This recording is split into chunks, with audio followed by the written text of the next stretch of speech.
Baik, saya memulai pertanyaan pertama ya Pak. Oh, gitu. Selama ini bagaimana Bapak dapat mengidentifikasi kasus-kasus yang merupakan dilema etika atau kebutuhan moral? Ya, berkaitan dengan kasus yang ada di sekolah itu kompleks ya Bu ya.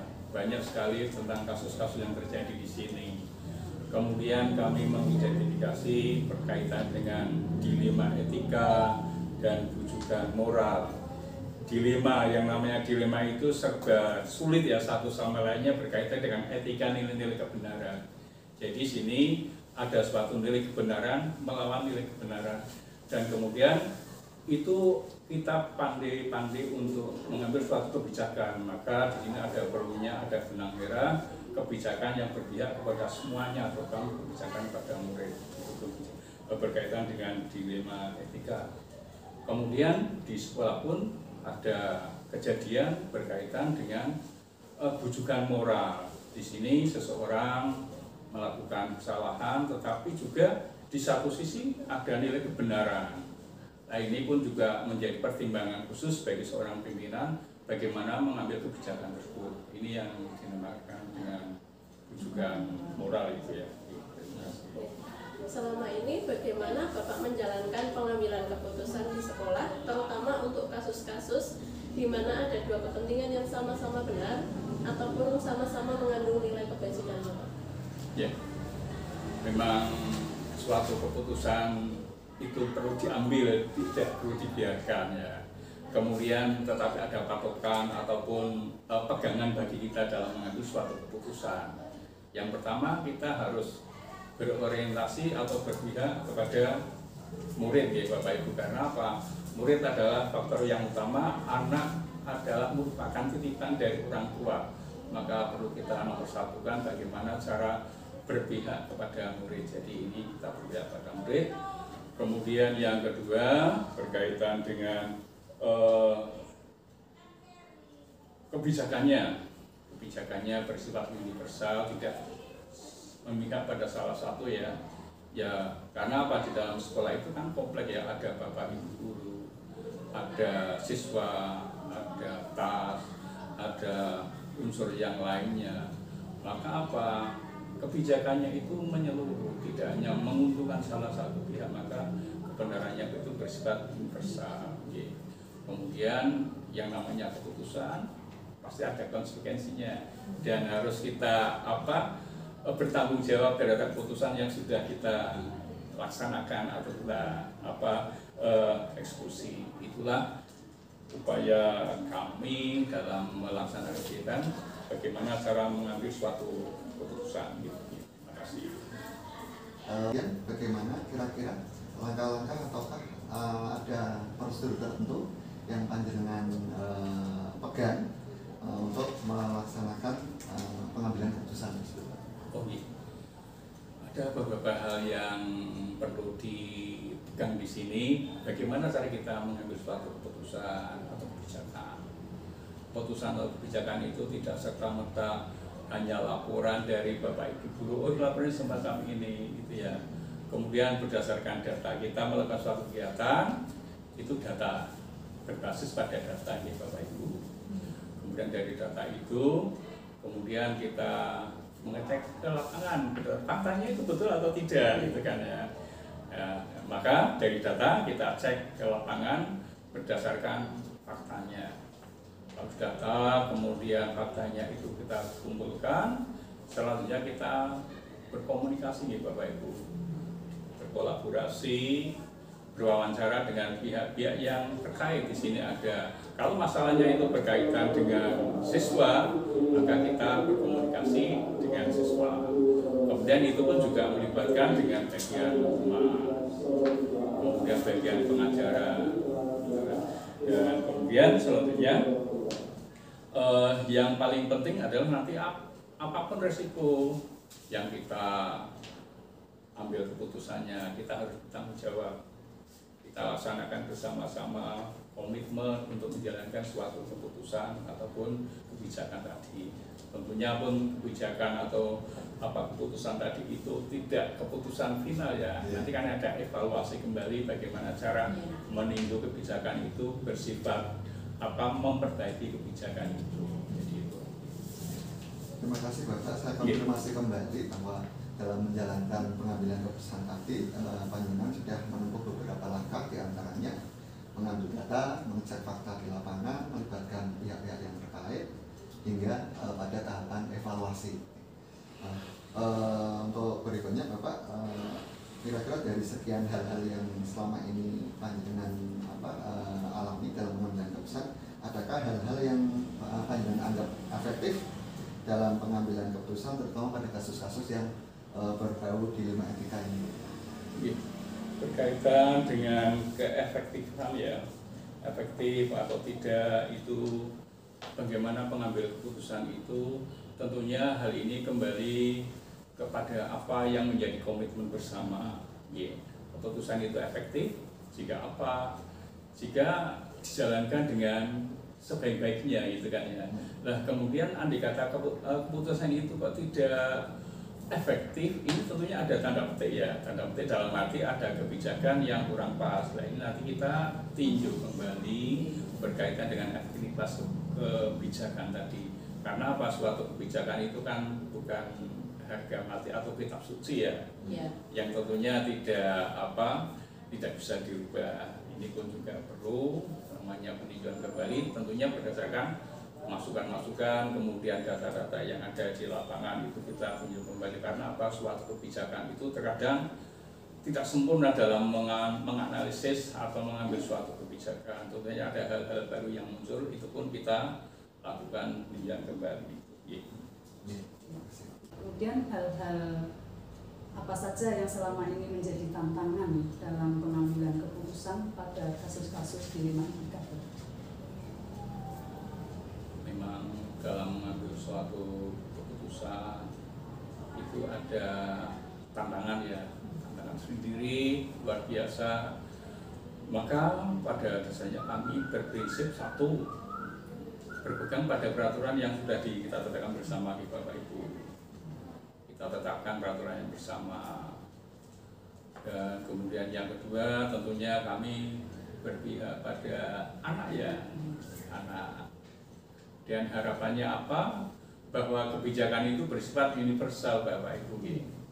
Universal itu artinya apa? Memihak kepada semuanya, tidak salah satu tok saja ya. Sehingga apa? Kebijakan itu tidak menyinggung ataupun juga membuat mendolimi salah satu ya, semuanya itu kita junjung bersama-sama. Itulah yang menjadi harapan dari kami tentang kaitannya dengan dilema etika dan juga moral. Kemudian selanjutnya, apakah Bapak mempunyai jadwal tertentu dalam penyelesaian kasus dilema etika tadi? Berkaitan dengan jadwal, ini bersifat insidental ya.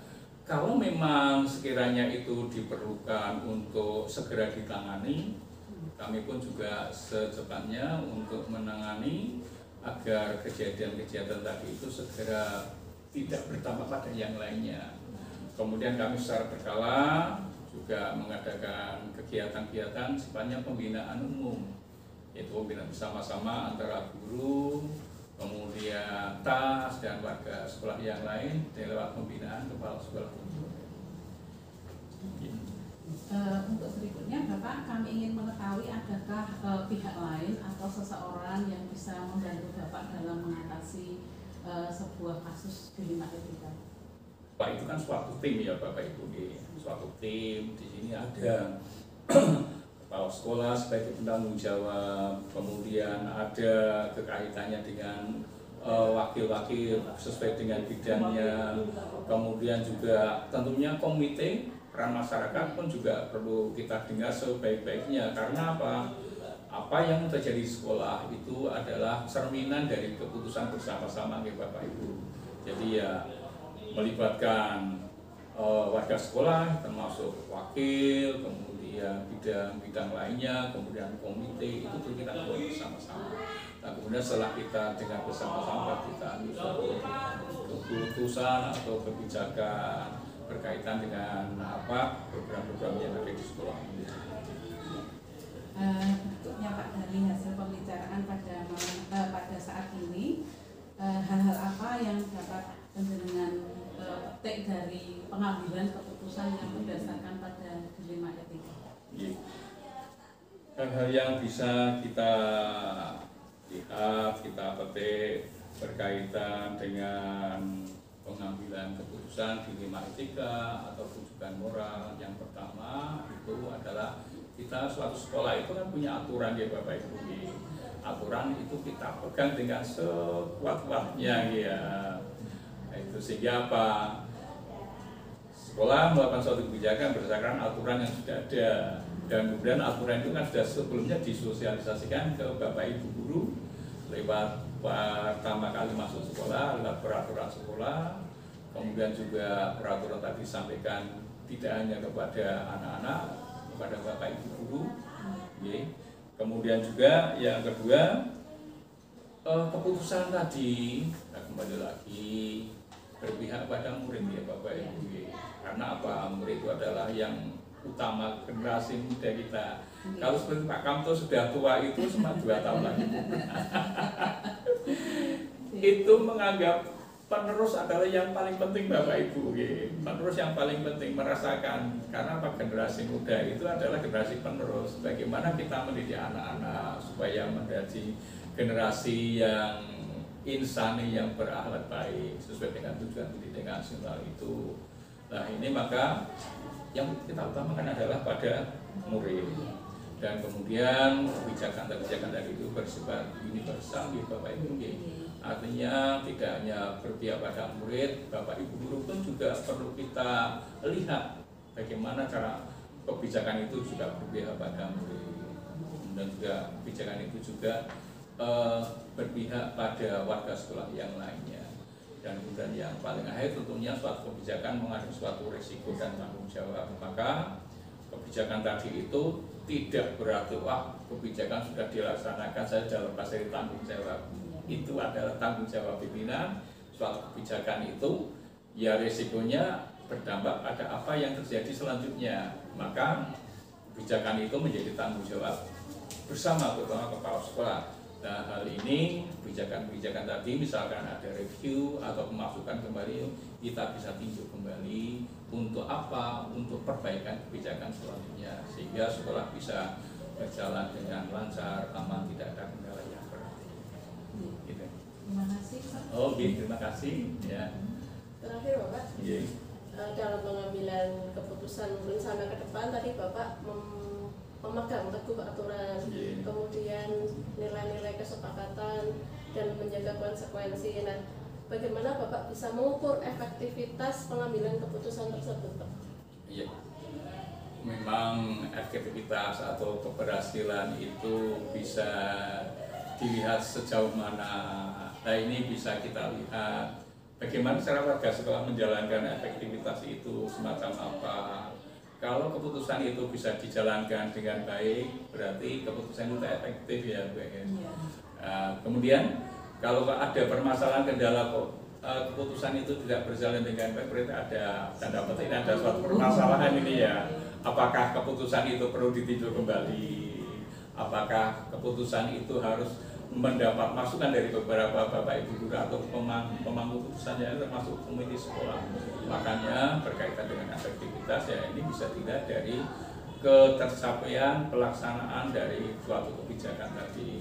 Kalau kebijakannya itu bisa dijalankan berarti itu efektif ya. Tetapi kalau kok kurang tidak berjalan berarti tidak efektif dalam pengambilan keputusan. Terima kasih Bapak.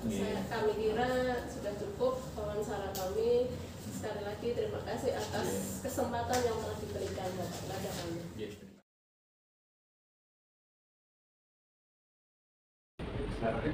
Assalamualaikum Pak Dikit. Terima kasih telah memberikan waktu untuk kami. Kebetulan kami dari program berbeda sebagai salah satu berbeda dan tertuju kami ditugaskan untuk mewakili kepala sekolah, baik kepala sekolah sendiri maupun kepala sekolah dari sekolah terdekat terkait untuk mendapatkan sebuah wacana tentang praktik pengambilan keputusan yang selama ini dijalankan oleh beliau dari kepala sekolah, terutama ketika menangani kasus-kasus di mana nilai-nilai kebijakan dan nilai-nilai itu saling bertemu hingga akhirnya bertentangan atau bersinggungan atau biasa disebut sebagai dilema etika. Kemudian dari kegiatan wawancara ini diharapkan kami pada tahun 2009 ini dapat melakukan suatu analisis atas penerapan proses pengambilan keputusan berdasarkan